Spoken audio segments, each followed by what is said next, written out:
Hey everybody, welcome to this week's podcast. I got a bunch of cool stuff to talk about, and afterwards there were two things I wanted to mention. So if you're not the type of person that normally stays all the way to the end of the podcast, maybe give it a try this time, but nothing super important, just some stuff I wanted to share. But anyway, let's jump in and see what we got for this week.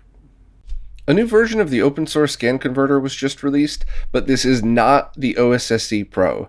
This is basically a restock, and some tweaks were made to the design between revisions, and they marked it off as version 1.7, but this is not some big, huge upgrade. It's just typically what happens in manufacturing when every time you go through a run, you figure out what parts that could be tweaked, or in the case of a global part shortage, you gotta swap some out.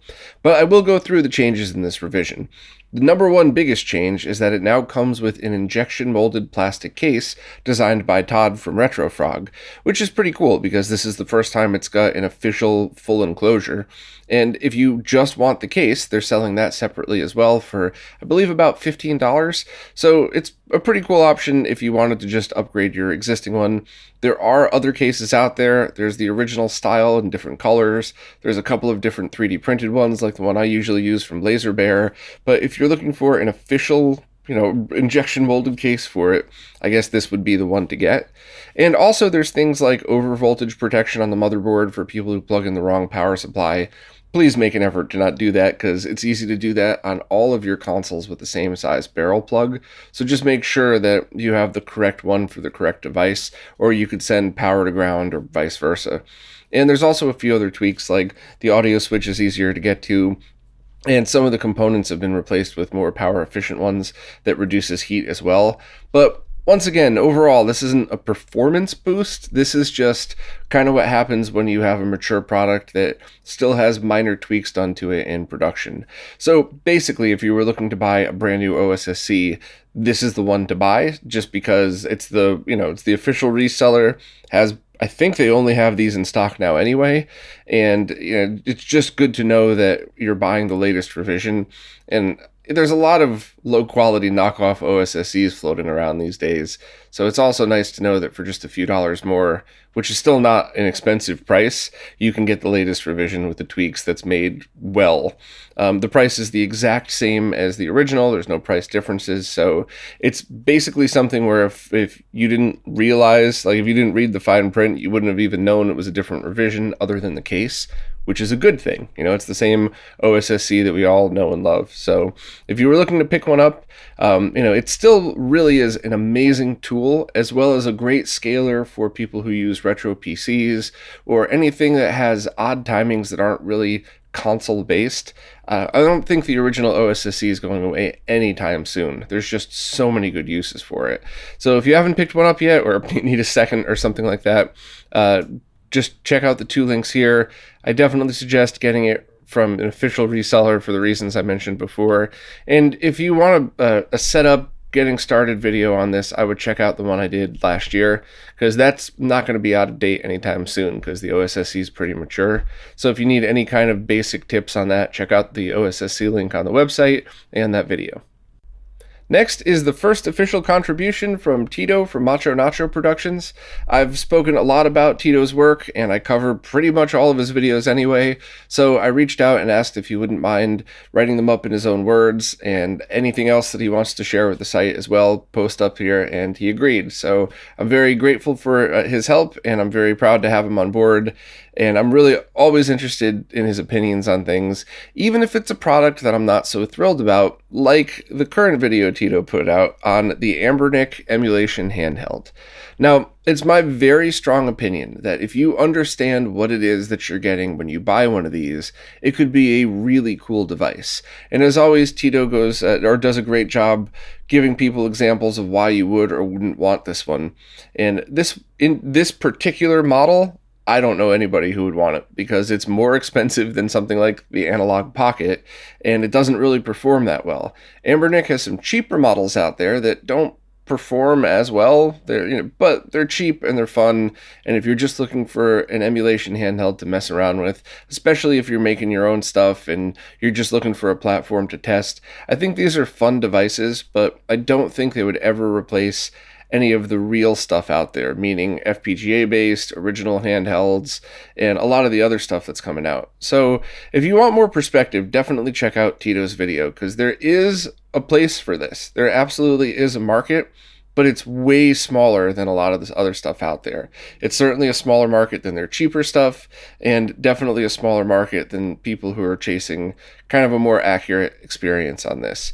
Once again, I do always appreciate seeing these new products. I have one of the Ambernics here that I wanted to mess around with just for the heck of it, but I probably won't at this point, because after watching Tito's video and seeing how well or not well the higher end version performs, I probably won't even waste my time on the other. I might just boot it just to check it out and then send it off to the friend who picked it up. But either way, if you wanted a good insight into how these emulation things work and perform, check out Tito's video. And if this isn't your cup of tea, check out Tito's other videos, because he mostly concentrates on original hardware, and just sometimes covers stuff like this. But yeah, respectfully, not a fan of the Ambernic stuff. The NES homebrew game Slow-Mo was just released on the Dreamcast. The game was free over the weekend for the holidays, but it went back up to the price of $3.50, which is still not something that's going to break the bank. And you get a GDI image that you could either burn to a disk or run on optical drive emulation for your Dreamcast. So if you liked the game Slow-Mo, but you'd prefer it on your Dreamcast as opposed to your NES, then this seems like the perfect thing to buy. There's also going to be a Famicom physical release that I believe has been teased since the original NES version was released, and I think the developer, Eric Roseland, is still just getting the last tweaks done and trying to make sure everything's working before that happens. So if you would like one of those, I'll definitely talk about it when it comes out, but for now, it's the software-only versions.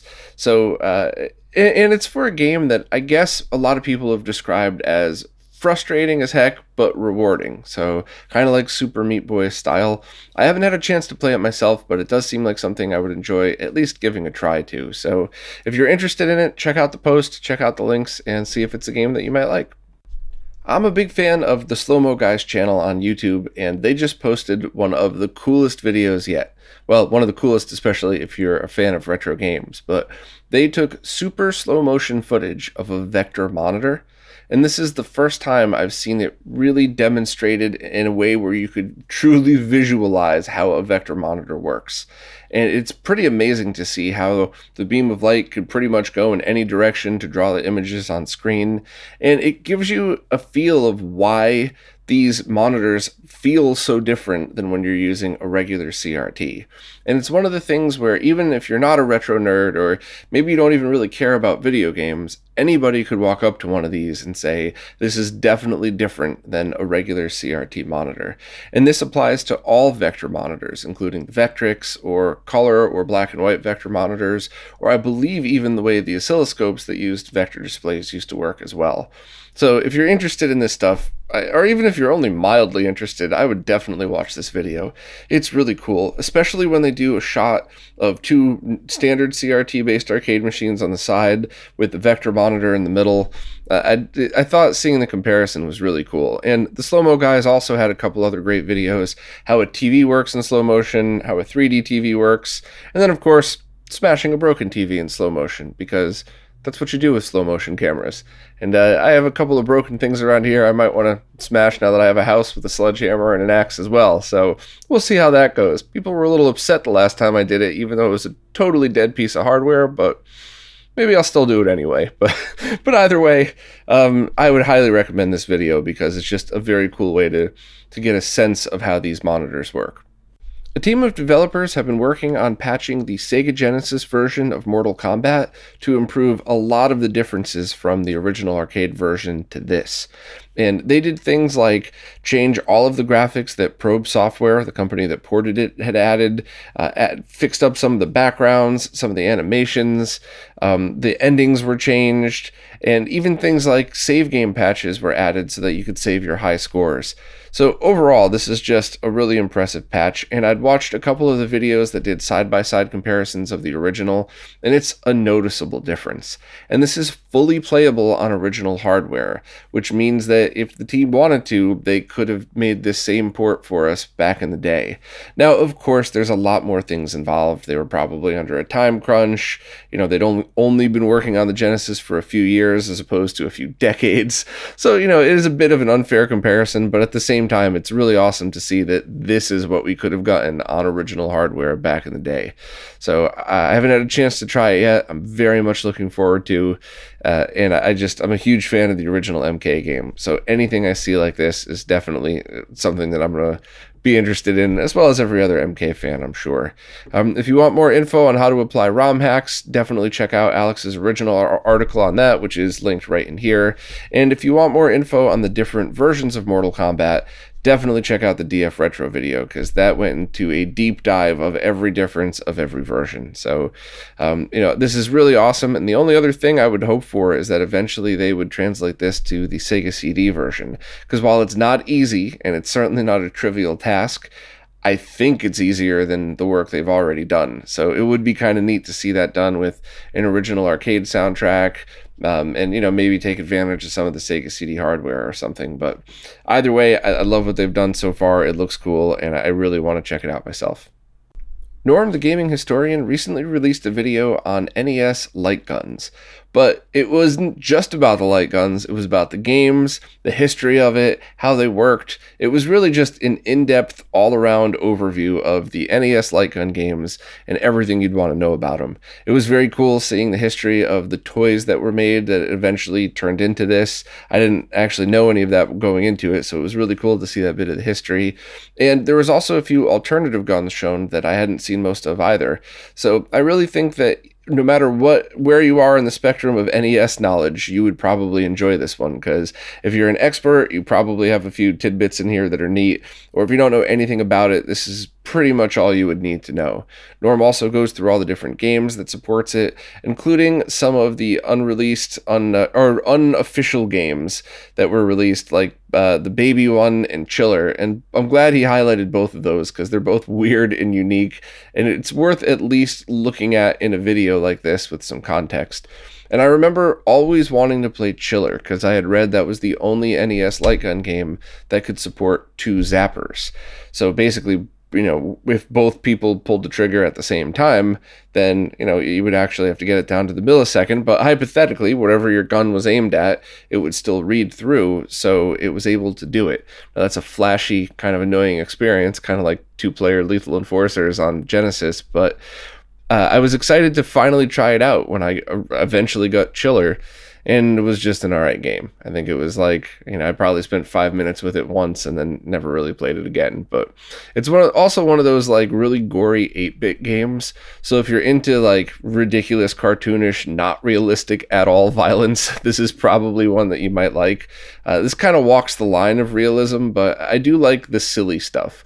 Like when you're in Mortal Kombat and you punch somebody and their head explodes, like that's funny to me because it's cartoonish and not at all real. This kind of walks the line, so a little warning for anybody that's sensitive to that stuff, but it's also an 8-bit game, so it's not really that real. So I would give it all a try if you had a chance to, but if you don't have a CRT or if you don't really care enough to set all of it up, Norm's got you covered in this video.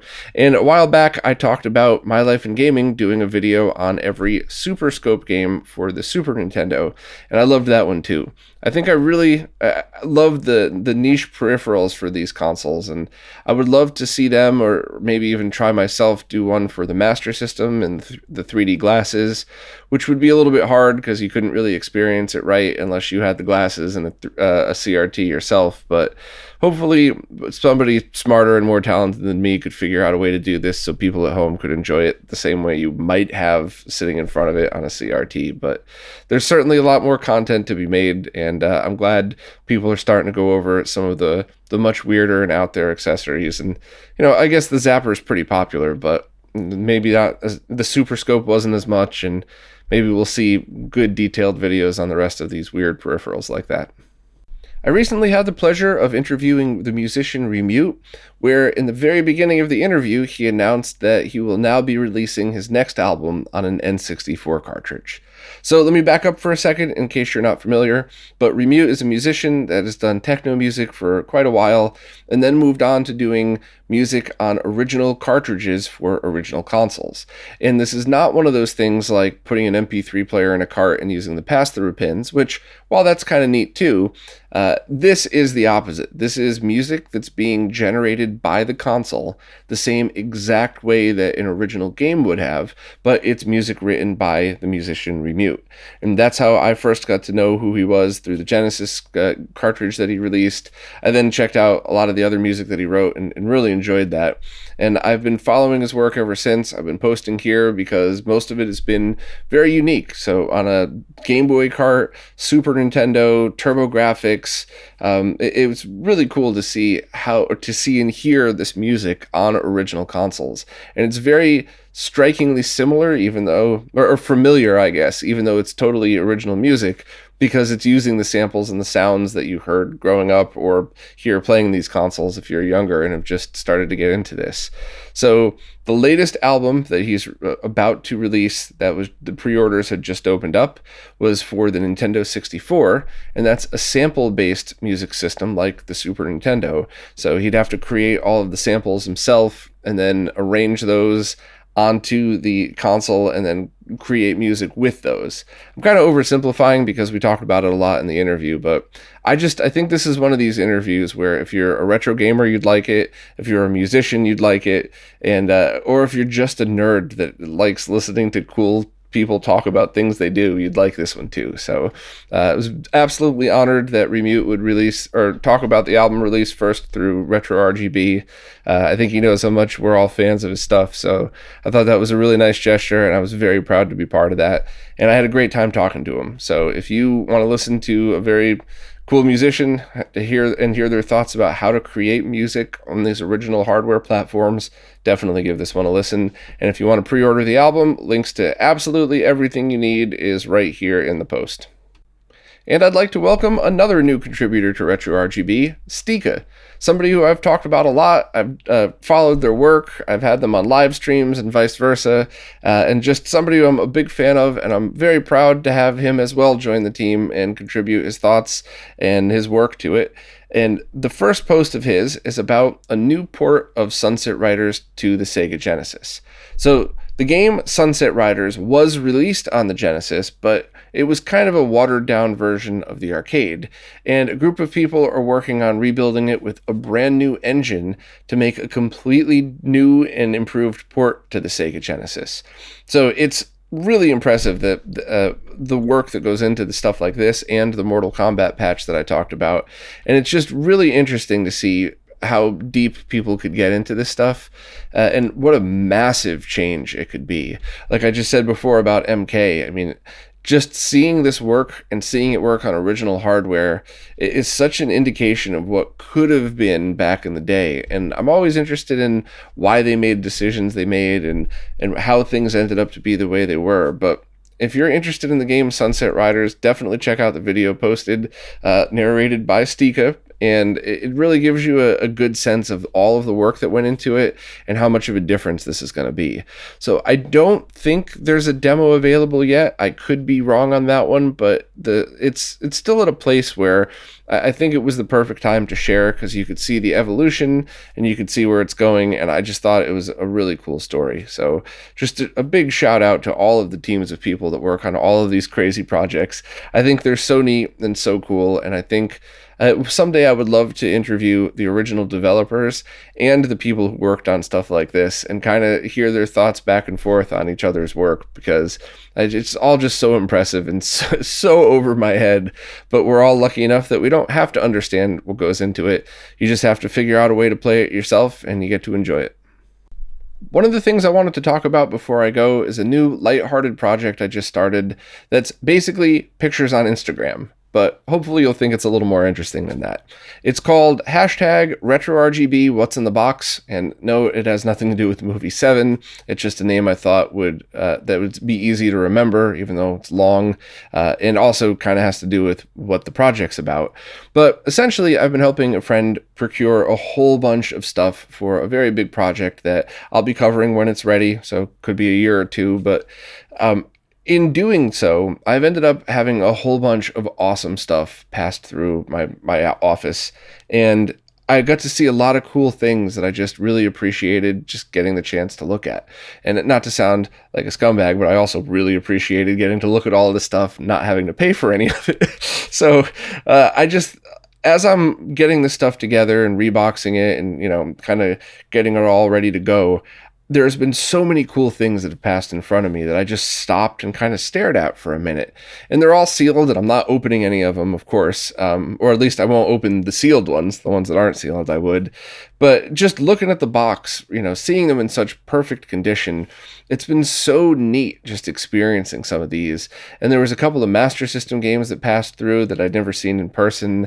And there was one game, which in fact was the reason that I started this. I think it was like F-117 Stealth Fighter for the PC, and I just remember being a little kid and lusting over it, staring at the wall and software, etc., staring at the PC requirements every time I went there, just in case I forgot that my PC was nowhere near powerful enough to play it at the time. And I never got a chance to play it, and I'm sure it was either a terrible game or just a mediocre game from the 90s, but the box was so cool that it made me feel like if I bought this game, I might feel like I'm flying a stealth fighter. And when I saw that box come through and I just looked at it and I turned it around a couple times, I read the requirements like I did as a kid and kind of laughed at how slow they are today. And I just thought, I want to share this with other people, because while many of you couldn't possibly give a shit about this, which is totally fair, a lot of other people have seemed to. And even though I only have 6 of these up, a bunch of people said that it did spark memories of their own. So as I'm helping a friend with all of this stuff, I'm going to snap pictures of everything that I think's interesting.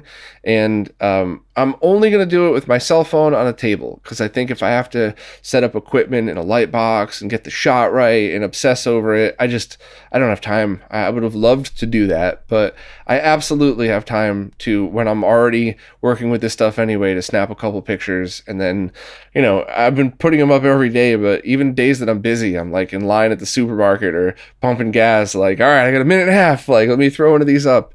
So sometimes I'll put a story or some thoughts on it, or just kind of talk about why I'm posting this one, and other times I just posted a picture with a hashtag just to lead back to it. So if you're interested in stuff like that, whether it's for nostalgia or whether just to take a look at a bunch of weird and old software, or I also got a picture of some floppy disk media and some zip drives and stuff like that, and I just want to keep doing it as long as people keep enjoying it. And to be honest, with this one, I might just keep doing it even if nobody enjoys it, because I really have. Seeing some of these things come across for the first time, or seeing them even for the first time and since I was a little kid, has been a pretty cool experience, and I just wanted to share that with everybody. So if you're into it, please subscribe to it on Instagram, and subscribe to me too if you don't mind, because that would be cool as well. Have a kind of a smaller following on there, but hopefully people enjoy it, and I think there was enough stuff that have passed through to keep this going for a while, and I think there's going to be at least 1 or 2 more things that I get a hold of with a bunch of these in them. So I could probably maintain this for quite a while if you're interested. So if it's something that you like, share it with your friends. And if not, don't worry about it. I totally understand. That's a lot of people just wouldn't care about this, and that's totally fine. Of course, thank you for watching, listening, playing nicely in the comments, and especially thank you to everybody who supports in absolutely any way possible, because without you, none of this stuff would happen, and the website, the podcast, any of these projects I'm involved in, it's all thanks to you. So thank you all so much, and I'll see you next year.